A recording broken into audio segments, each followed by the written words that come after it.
everybody, welcome back to my channel, and today we're going to take a look at a paper that asks a really important but often misunderstood question in strength training, and that is how much of strength gain is actually explained by muscle growth versus other adaptations like skill and neural factors. At first glance, this study looks like a very simple volume comparison, but once you dig into it, the more interesting takeaway isn't just that lower volume can work, it's that similar strength gains occurred despite very different hypertrophy outcomes. And that makes this paper especially relevant for anyone trying to understand what actually drives strength improvements, at least in the short term in non-resistance trained individuals. So let's start with some background. Strength is influenced by a number of factors. Larger muscles generally have greater force-producing capacity, but strength is not determined by muscle size alone. Factors such as neural drive, coordination, technique, confidence, and familiarity with a specific task all contribute to how much force someone can express during a maximal lift. In trained individuals especially, increases in muscle size tend to occur slowly, while improvements in strength can happen relatively quickly through changes in skill and neural efficiency. So the purpose of this study was twofold. First, the authors wanted to compare strength gains between one group performing a high-volume traditional resistance training approach and very low-volume resistance training programming, focused primarily on practicing a strength test. In doing so, the authors expected one group or condition to experience muscle growth, while the other group to only experience strength adaptations. And second, and just as importantly, they wanted to examine whether differences in muscle growth could explain the differences in strength adaptations between these two approaches. In other words, if one group grows more muscle but doesn't gain more strength, what does that tell us about how strength is being improved when we work out? So let's dive into the methods. This study recruited a group of 40 untrained male and female participants, meaning they did not have meaningful prior resistance training experience. And this is a critical detail because early strength gains in untrained individuals are often driven by improvements in coordination, motor learning, and neural activation rather than large increases in muscle size. The participants were randomly assigned to one of two training groups where they completed a supervised training intervention lasting several weeks. Both groups trained and were tested using exactly the same two exercises, allowing the researchers to directly compare how different training approaches influence strength and muscle growth. Just doing my workout.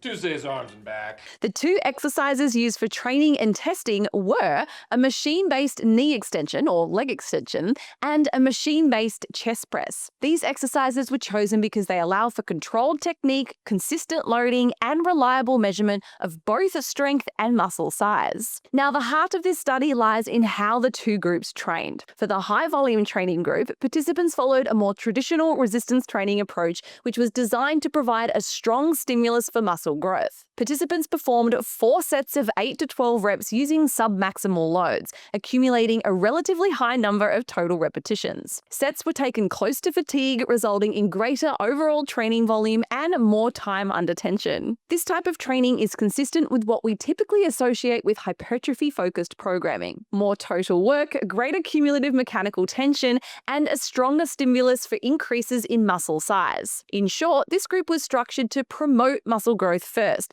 with strength gains expected as well. The other group of participants trained very differently. This group performed very low training that closely resembled the actual strength assessment. These sessions focused on practicing the movement itself, often with heavier loads but with very few sets and reps. The goal here was not to induce fatigue or maximize muscle growth, but rather to improve technique, increase familiarity with heavy loads, enhance motor learning and coordination, and improve comfort and confidence under test conditions. So, compared to the high-volume group, their total training volume was dramatically lower. The training protocol for the low-volume or test practice group consisted of 5 attempts to lift as much weight as possible for 1 rep for that training visit, with 90 seconds of rest between attempts. It was essentially a protocol of performing a max single repetition with 5 chances to improve the load. Now, when it comes to the outcome measurements, the researchers assessed 2 primary outcomes both before and after the training period. The first was a maximal strength test, which was measured using a 1-rep max test on the trained exercises. The authors also measured strength in a more generic sense as both isometric and isokinetic strength. The second measurement was muscle growth and was assessed using direct measurements of muscle size. This allowed researchers to determine whether greater training volume actually resulted in greater hypertrophy and whether that hypertrophy translated into superior strength gains. Muscle thickness measurements were taken on the triceps at several sites and the anterior and lateral aspect of the quads at several sites. Now, before we get into the results, I want to take a moment to share my brand new training app, BiaFit. It's where convenience meets results, literally at the click of a button. BiaFit gives you access to hundreds of programs for beginners all the way through to advanced lifters, covering every goal from hypertrophy and strength to cardiovascular fitness, plus warm-ups and mobility work. It includes a super convenient replace exercise feature, build your own programming tools, and advanced tracking analytics with clear, easy-to-understand muscle group breakdowns. BiaFit is designed to help you build a truly professional-level physique for just $15.99 a month.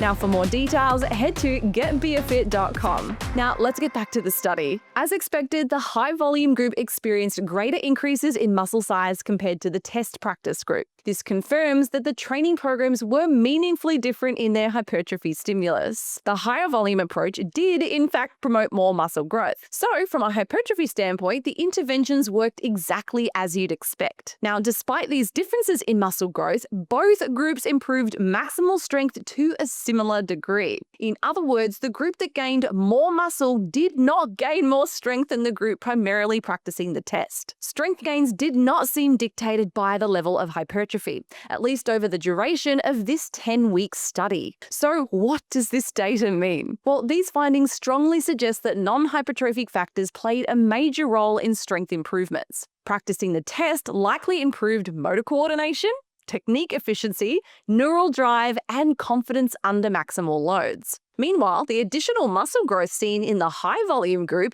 did not translate into superior strength performance, at least within the timeframe studies. Now, this doesn't mean that muscle size isn't important. It clearly matters, but it does mean that short-term strength gains cannot be assumed to reflect muscle growth. Now, it's also possible that the study design was too short to demonstrate the importance of muscle growth. It could also mean that growth was driving strength adaptations in one group and neural adaptations were driving strength in the other. These are all criticisms that have been leveraged against this paper. It has also been suggested by some that the growth needs time to actually contribute to strength and that the initial increase in muscle size only increases strength potential. In fact, I recently covered a follow-up paper by the same group of researchers that examined this very question. In fact, I'll link it in the description of this video. But to cut a long story short, the authors could not demonstrate that muscle growth modulated strength in trained individuals either. Now, as with any paper when interpreting research findings, there are always important limitations to acknowledge. First, this was a relatively short 10-week training intervention. Over longer timeframes, differences in muscle size may eventually lead to larger differences in strength. Second, the study only focuses on 2 lifts, and the training was highly specific to those strength tests. This means that these findings may not generalize to broader athletic performance. Regardless, however, this study is definitely an interesting addition to the exercise science literature. So I'm sure you're all wondering, what does this mean for me in practice? Well, first, if your goal is to improve performance on a specific lift, practicing that lift matters a lot. Sometimes as much or more than accumulating additional volume. Second, this study reinforces the idea that strength gains are not always a proxy for muscle growth, particularly in untrained individuals and over short timeframes. And third, higher training volumes may still be valuable, particularly for long-term hypertrophy, but more muscle does not automatically mean more strength, at least not right away. Well, everybody, if you've made it this far, thank you so much for watching. If you found this breakdown helpful, please be sure to like the video, subscribe to my channel, and share this video with someone who has assumed that strength gains always reflect more muscle growth. And let me know in the comments, have you personally noticed strength improvements without obvious increases in muscle size. Thank you so much for watching, and I'll see you in my next video. Body is a power.